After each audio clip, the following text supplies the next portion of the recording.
하나님께서 세상을 만드셨습니다. 그리고 창세기 1장을 통해서 이 세상이 창조되는 모든 과정을 보면 결국 무엇을 위해서 이 모든 것을 만드셨는지 그 의도와 목적을 우리가 알 수 있습니다. 하나님께서 세상을 만드신 목적이 바로 무엇입니까? 사람을 이 땅에 두시고 모든 것을 부족함 없도록 풍성하게 허락하신 하나님께 찬양과 영광을 올려드리게 하려고 우리를 지으셨습니다. 또한 당신의 대리자로 삼아주셔서 세상을 다스리고 통치하게 하십니다. 또 흙으로 만들어진 존재에게 하나님의 형상을 허락하셔서 그와 교제하기를 원하셨던 것이죠. 이렇게 인간은 하나님께 있어서 아주 특별한 존재로 지음받았습니다. 그래서 성경은 결국 하나님과 인간의 역사를 다루고 있는 책인 것이죠. 인간이 어떻게 그 하나님과 동행하며 또 어떻게 반역했고 어떻게 구원받았는지를 기록하는 책이 바로 이 성경인 것입니다. 오늘 본문 7절이 말씀하듯이 인간이 흙에서 지음을 받았다는 것은 인간의 근원적인 그 모습을 나타내 보여줍니다.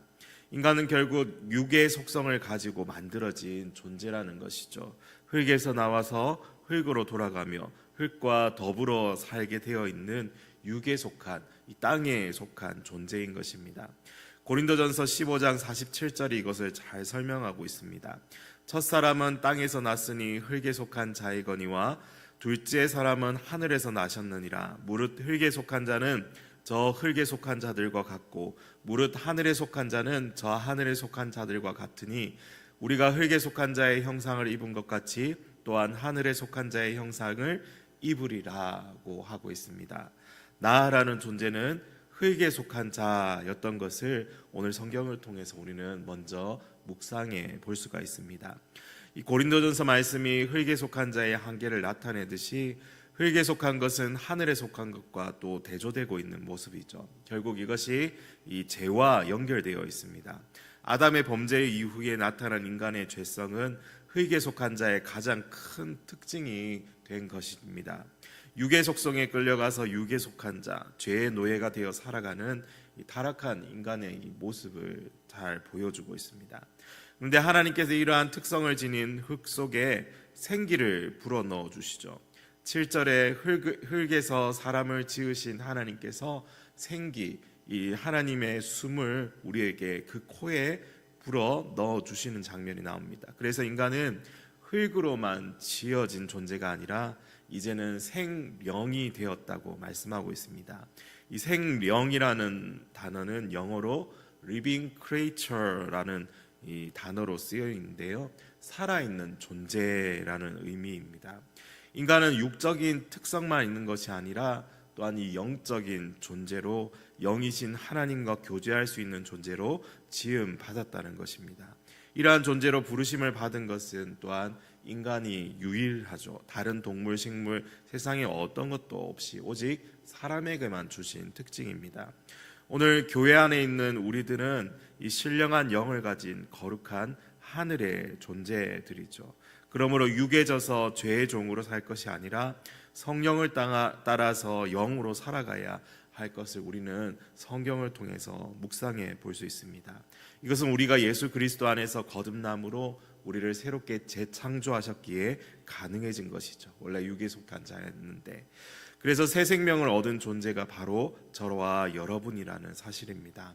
하나님의 이 영은 생명의 영입니다. 하나님의 영이 임하시면 여러분 안에 하나님이 들어오시고 구원이 이루어지고 능력이 임하며 하늘의 기쁨이 넘치게 되는 것입니다. 하나님의 영은 또한 부활의 영입니다. 절망과 죽음과 고통 속에 살고 있는 사람에게 하나님의 영이 임하면 생명과 그 희망이 넘쳐나기 시작하는 것이죠. 오늘 말씀을 묵상하면서 우리 존재를 구성하는 그 모습을 살펴보면서 이 하루를 시작하면서 흙의 본성을 따라 살지 않고 하늘의 영을 따라 거룩한 삶을 살아가시기를 바랍니다. 여러분은 하늘의 영을 지닌 거룩한 하나님의 사람들입니다.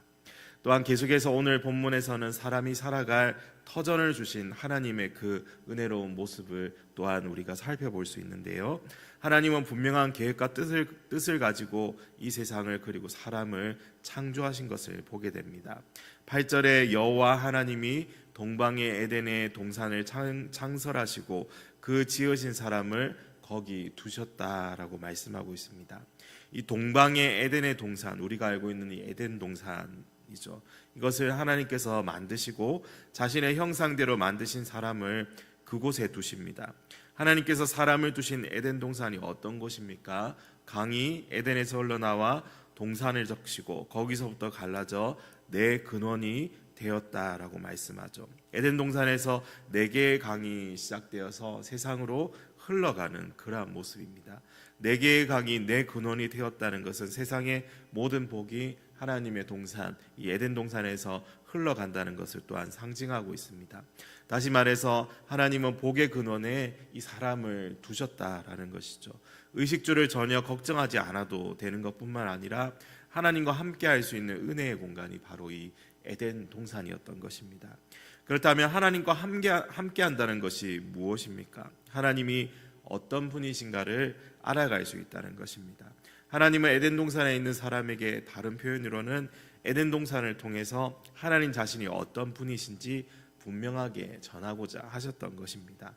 그 방법으로 또한 사용된 것 중에 하나가 또 나무가 있습니다. 우리 9절 말씀에 보면요, 여호와 하나님이 그 땅에서 보기에 아름답고 먹기에 좋은 나무가 나게 하시니 동산 가운데에는 생명나무와 선악을 알게 하는 나무도 있더라. 하나님이 에덴 동산에 이 모든 좋은 나무 실과를 맺으며 이 풍성하게 그들이 먹고 살 만한 모든 것들을 허락하여 주신 은혜로우신 하나님이심을 또한 우리가 알 수 있고, 또한 그 속에는 이 생명나무와 선악을 알게 하는 나무도 두셨다라는 사실을 보게 하십니다. 그 나무의 열매에 대해서는 또 더 설명이 나오는데요. 16절과 17절의 말씀에 여호와 하나님이 그 사람에게 명하여 이르시되 동산 각종 나무의 열매는 내가 임의로 먹되 선악을 알게 하는 나무의 열매는 먹지 말라. 내가 먹는 날에는 반드시 죽으리라 하시니라 라는 부연 설명까지도, 이 명령까지도 주고 계십니다. 하나님은 생명나무와 선악을 알게 하는 이 나무까지 주셔서 이것을 통해서 하나님이 어떤 분이신지를 또한 알리시고 있습니다. 생명나무와 선악을 알게 하는 나무는 생명의 주인이 하나님이라는 사실을 또한 우리에게 보여주고 있죠. 이 생명나무의 열매를 먹으면 사람은 영원히 살 수 있습니다. 그런데 우리가 주의할 것은 생명이 그 나무에서 나오는 것이 아니라 그 나무를 심으신 분에게서 그 능력이 생명이 있다는 것을, 그분에게 그 능력이 있고 생명이 있다는 것을 우리가 기억해야 합니다. 선악을 알게 하는 나무의 열매를 먹으면 또한 반드시 죽게 되리라 하고 경고하고 있죠. 하나님이 에덴 동산에 선악을 알게 하는 나무를 두신 것은 하나님의 말씀에 순종하는 이 자유를 주기 위함이었습니다. 이 자유의지라고 보통 그렇게 부르죠. 하나님은 사람을 자유의지를 가진 존재로 만드시고 자발적인 순종을 요구하셨던 것입니다. 우리가 무슨 로봇처럼 이렇게 움직이는 것이 아니라 자유의지, 우리에게 이러한 마음을 주셨던 것이죠. 그래서 하나님은 에덴 동산 중앙에 있는 2개의 나무를 통해서 인생의 주권이 누구에게 속한 것인지를 알게 하시고 알려주신 하나님이십니다. 에덴 동산에서 마치 왕처럼 모든 피조물들을 다스리며 살아가다 보면 그들이 깜빡 잊어버리지 않겠습니까? 누가 그를 지으셨는지, 누가 그의 주인이신지 망각하게 되는 것입니다. 사람이 인생의 주인이 아니라 하나님께서 우리를 만드신 그 하나님이시라는 사실을, 주권이 하나님께 있다는 그 사실을 나무들이 분명하게 전하고 있는 것입니다. 이것은 분명한 기준을 그들에게 주셨다는 말씀이죠. 오늘날에는 에덴 중앙에 심겨진 2 나무처럼 우리에게 주신 기준들이 있습니다. 그것이 무엇입니까? 바로 하나님의 영원한 말씀이죠. 하나님은 우리에게 하나님의 말씀이라는 최고의 은혜를 주셨습니다. 마치 에덴 동산에 두셨던 그 나무들처럼 오늘 하루도 우리가 눈에 보이는 이 하나님의 말씀을 통해서 우리가 그걸 읽고 듣고 또 묵상하면서 하나님이 어떤 분이신가, 하나님께서 나를 위해 어떠한 은혜를 베푸셨는지 우리가 또 그것을 묵상하고 알아가면서 이 하루도 복되고 은혜가 넘치는 그 하루가 되어지기를 간절히 소망합니다. 우리를 복의 근원 삼으신 그 하나님을 찬양하는 이 하루 되어지기를 간절히 소망합니다.